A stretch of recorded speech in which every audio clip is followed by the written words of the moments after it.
Welcome to Anita's Guide to Simple and Easy Cooking. I'm Anita and today I will show you how to make Fiji style Roro. So let's get started. I've got here one bunch of taro leaves. Cut the stems off and wash the taro leaves on both sides. If you do not have taro leaves, then you can always use silver beet. Take one taro leaf at a time, flip it over and shred the taro leaves between the veins and put them in a dish. I have finished shredding up my taro leaves. You will also need 3 tablespoons of oil, 1 can of coconut milk, half cup of water, salt to taste, 4 to 6 cloves of grated garlic, 1 large chili which I have chopped, but you can always add chili according to your taste, 1 onion which I have chopped, and half teaspoon of baking powder to retain the green color. You will also need a masher. You can use a potato masher, a wooden masher, or stick blender. Take a pot, put it on medium heat,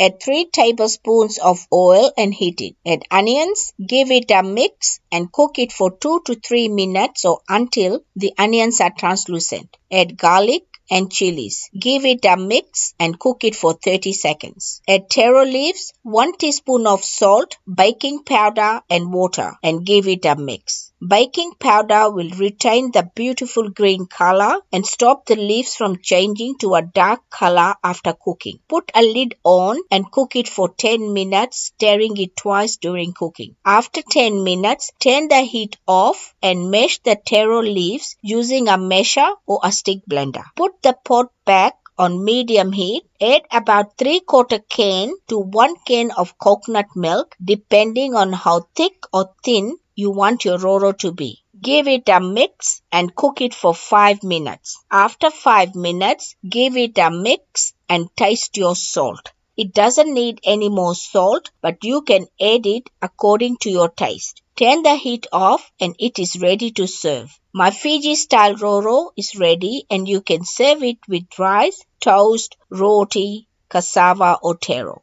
Enjoy.